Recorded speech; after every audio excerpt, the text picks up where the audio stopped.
Today we've got a special treat for our audience. We're fishing with a professional athlete. It's the center for the Jacksonville Jaguars, retired Mr. Brandon Linder. And what an outdoor enthusiast he turned out to be.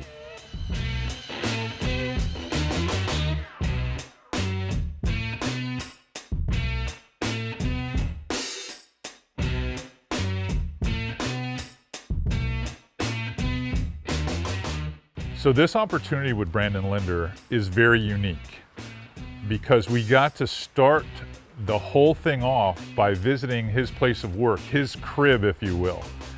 It's the Jacksonville Jaguars Stadium right there in downtown. And I'm talking, it is cool. He walked us through the press box, through the training rooms, the meeting rooms, the locker room, and then finally out onto the field. And it is just amazing. You get that Roman Coliseum effect when you're standing there. You're so small and you're looking up at 70-odd thousand seats. And you're thinking, man, this must be just overwhelming on Sundays at 1 p.m. or 4 p.m.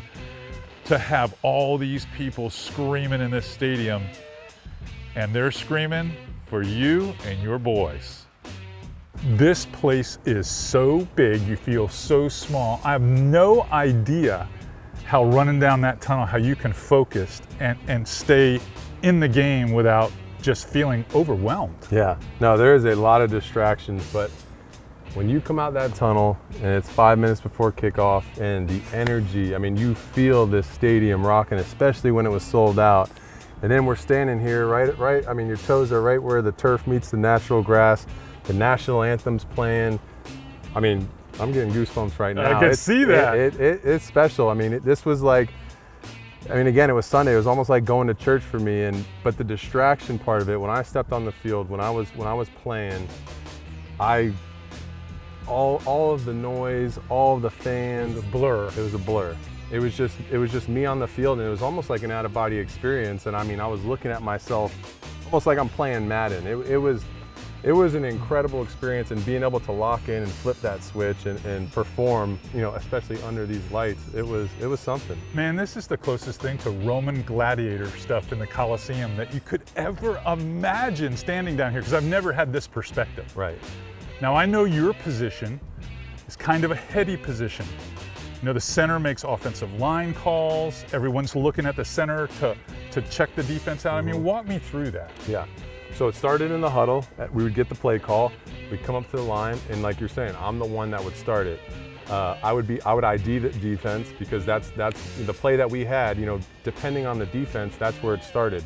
Then I would ID the Mike linebacker, and from there, it would trickle down the line, and everyone would now know their assignments based on the defense, based on who I ID'd, and now everyone's making their calls, and then boom, snap, and then you go through it, and then you got to go back to the huddle.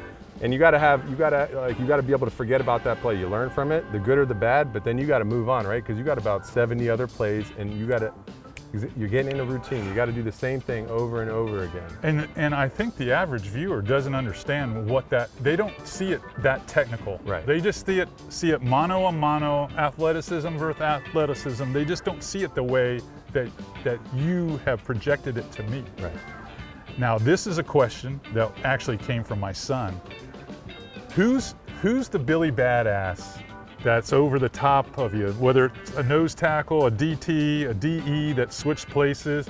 I mean, who are those guys in the NFL that were the big challenge for? I'm sure they're all, right, you know, studs, but I mean, who are the guys? Yeah, so I went into every week knowing that every week there was going to be a stud you were going against. And for me, I stopped looking at the names, and it became more just their numbers, right? I didn't want to get caught up in the name of that person, but I'm always going to give someone their flowers. And someone like Aaron Donald, Fletcher Cox, Linval Joseph, those guys were absolute studs. And what they had was they had power and they had speed.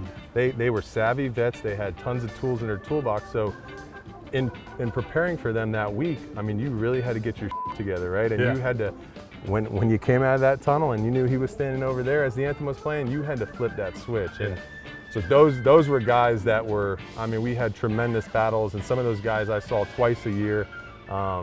So there was some badasses, but every week you were facing someone. Yeah, I bet. So I started playing football when I was 7, started in Pee Wee, made my way up, made a bunch of friends, played at a very prestigious high school, ended up getting a scholarship to go to the University of Miami where I played football, still able to do a lot of fishing and diving. And then I got drafted to the NFL and I played 8 seasons in Jacksonville for the Jaguars. And I fell in love with that city. I fell in love with the organization. And I think it was a great ending to be able to retire a Jaguar. And I really enjoyed it, you know, and it took a lot of routine. You know, you had to develop a winning routine. That was everything in the NFL. And, you know, the work ethic, being able to sacrifice that time from family and friends. You know, you had to isolate yourself a little bit to be able to study, to lock it in, you know. 17 weeks in the fall, I mean, it's the ultimate grind. It's like Groundhog Day every day. You're doing the same thing with that routine that you develop. So it was a grind, but it was something that I loved, and I knew that it was going to be a short window, so I took advantage of it. And ultimately, the time that I sacrificed with my family and friends, you know, it was worth it. To be able now to live a life in the outdoors, to hunt and fish, and to go about my life in that type of manner, you know, living in the outdoors, being a part of it.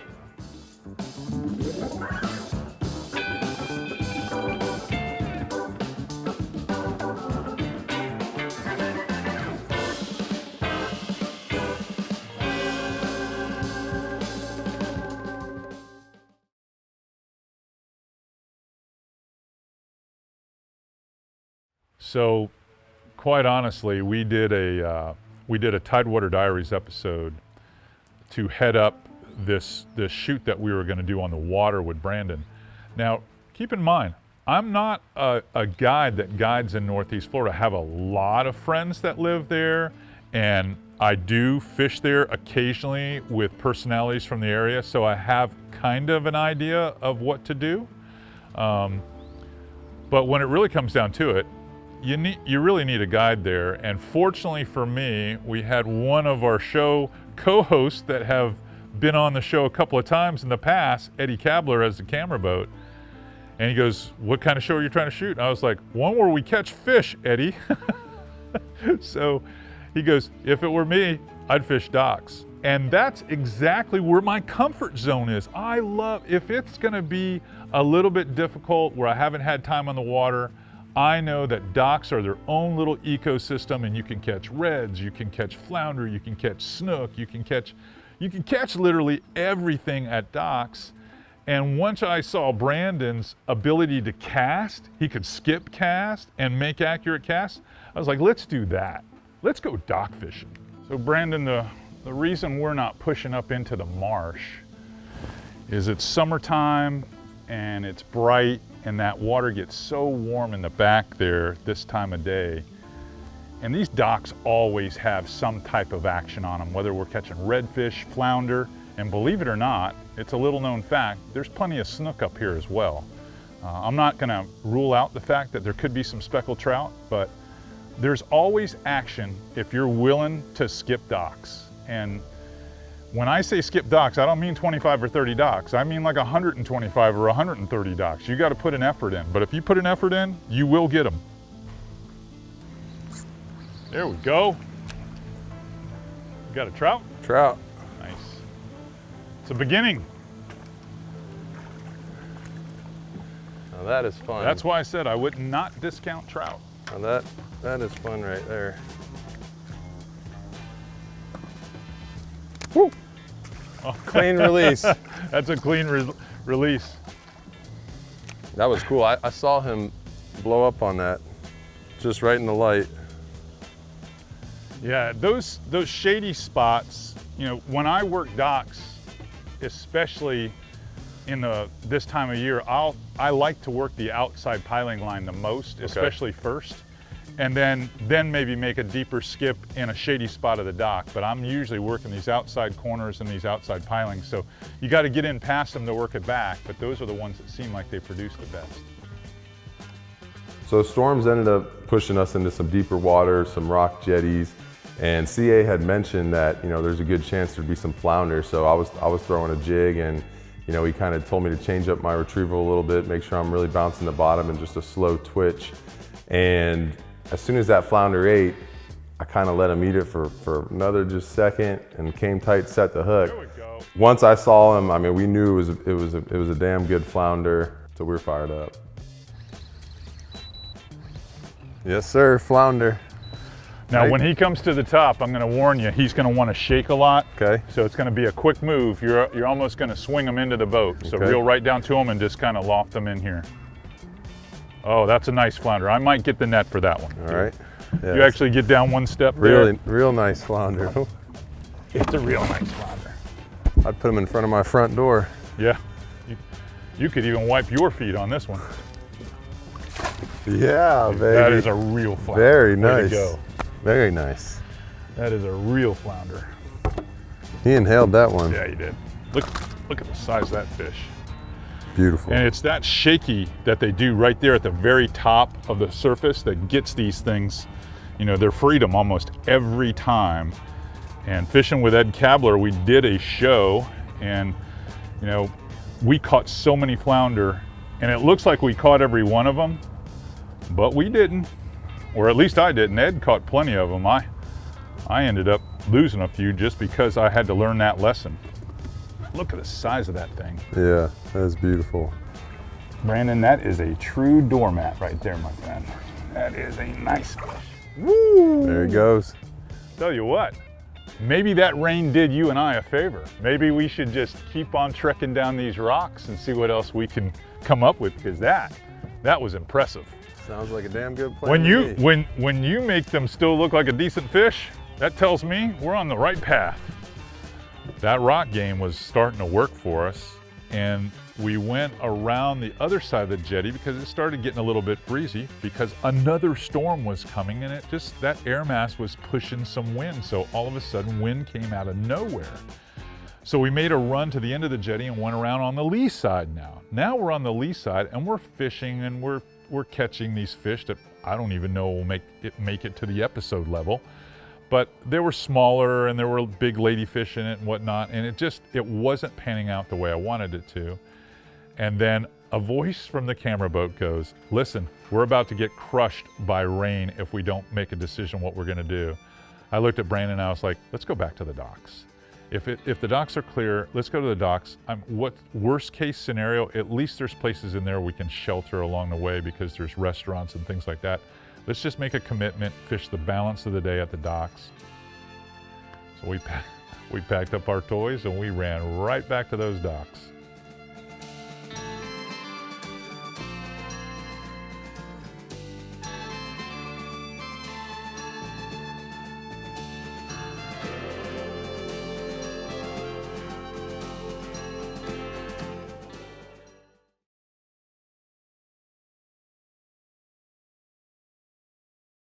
So there's no sugarcoating this.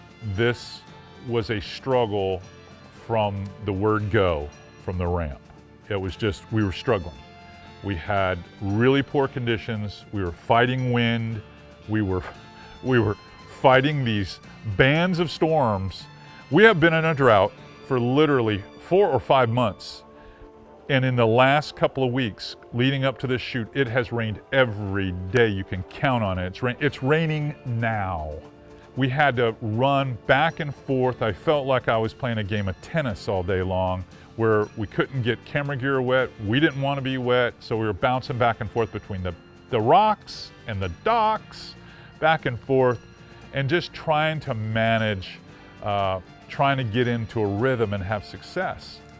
So when I fish docks, I don't fish 25, 30, 40 docks and then make up my mind that, okay, well, that didn't work. I don't do that. For you to be successful at catching fish on docks, you have to say, hey, this is what we're doing today. We're gonna grind docks and we're gonna catch fish. And the reason I'm so confident in it, as a tournament pro in my former life, there were many times when the weather would wipe out your plan A and you'd have to have a plan B, and plan B was fishing docks. You lived by fighting those docks. Come on, There baby. we go. here. Get him out from under that dock. I'm gonna get him. I'm gonna get him. Oh, nice. It's a snook. Get him. Yep. Nice snook. Ease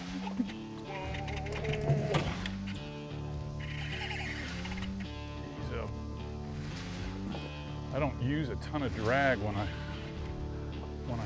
fish for these things. I use my thumb mostly. Come on. You want me to net him when he comes up? Yeah, you can net him. I'm trying to just keep him off the dock. Yep. I got him out here where I think I can get him.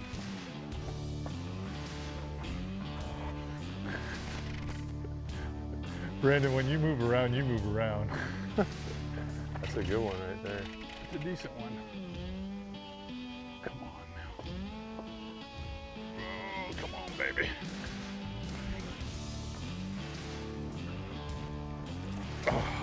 Yes, sir. Woo! Look how fat they are. He is. That's a wide body right there. Man, There you go. that is the way you end a day. I'd say so. That is the way you end a day. Holy You moly. can see where they'd get you in trouble. Man, is this not like 2-a-days or something like that? Or Close to. We put our time in today. we put our time in. We got a big rain delay this morning because of that weather. And it looks like we might have to go through it on the way back. But caught a nice flounder, caught another flounder, caught a redfish. This is a great way to end it. We got a trout today, Yep. big jacks. First Coast Grand Slam. I mean, yeah, first Coast Grand Slam for sure for the boat. When it all wrapped up and we were riding back in the twilight, I reflect a lot on a lot of things now as I get older. And I thought to myself, as much a day as this was struggling to catch fish, it was sweet, because the harder you struggle, the sweeter it is when you overcome the struggle. And it's about experiences. It's about the people that you're with when you're doing this stuff. You know, if you only knew the behind the scenes things that took place on this particular shoot. I mean, there were a lot of things against us and we still made it happen. So far this season, as many great episodes as we've shot, I'm gonna say the opportunity to spend time with Brandon in Jacksonville and share some tips and tricks that I know about fishing docks with him and getting to know him better. And then the moment of truth when we actually made that river snook happen, it might be one of my favorite episodes of the season, if not my most favorite episode of the season. It really was, because you consider your success different every day that you have to adapt to conditions. You know, some days are tougher than others, but in the end, they're all winners. They really are, if you want them to be.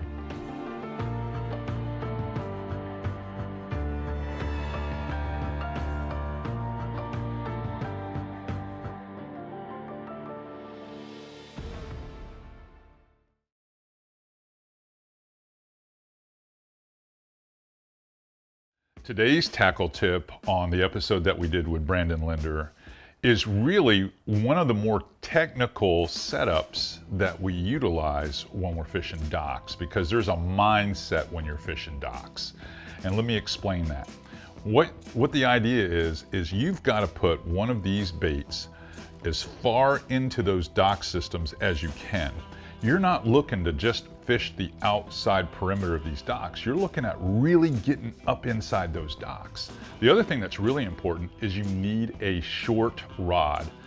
Most of us, when we're using light tackle inshore, we're using 7.5-foot rods. In this case though, when you're doing skipping, where you've got to keep that rod tip low to the water and have that nice smooth swing, you're going to want a rod that's only about 7 feet long. And in fact, many times I use like a 6'9" or a 6'10" rod, even though I'm 6'5". But be able to drive that back in there and get those good skips. I've got a number of baits that I like to use, and they all have one common thread, and that's a lot of surface area, like the Diesel Minnows 5-inch. This is the Z-Man Goat Toes. Nice big flat body. When you head weight it, it skips in there so easy. the goat or the billy goat. Same type of idea as the goat toads, and naturally the most popular is the flat-sided 5-inch jerk shads, and you can use it in a 6-inch jerk shads. But those types of soft baits matched up with the right rod and reel. The rod and reel that I was using, the bait casting system, was basically the Tranks 150 and 200. I had 2 setups on the boat, and I'm using 30-pound Super Slick V2 Power Pro. On the spinning rod that Brandon was using, we have the Terramar PX. It's got the 4000 Twin Power XD. The reason I wanted him using the 4001, the guy's a massive NFL football player, and I think a smaller reel would look ridiculous in his hands, but that power knob that is on the Twin Power is excellent. The 4000 has a nice big drag washer in it, and it allows that line to come off real smooth. Plus, when a fish strikes the bait underneath that dock, every handle turn, you're pulling 40 inches of line back up on the reel, and that helps you get them out of trouble. So he had a 7-foot rod, I was using a 6'10" rod, and as you can see, we were able to get some really nice presentations in there and leverage a few of the right fish out.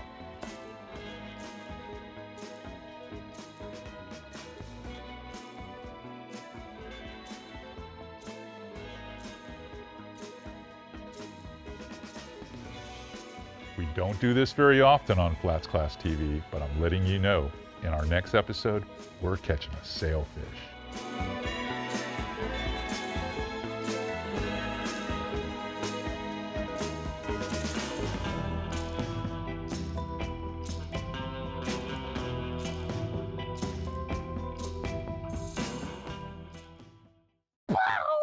Wow!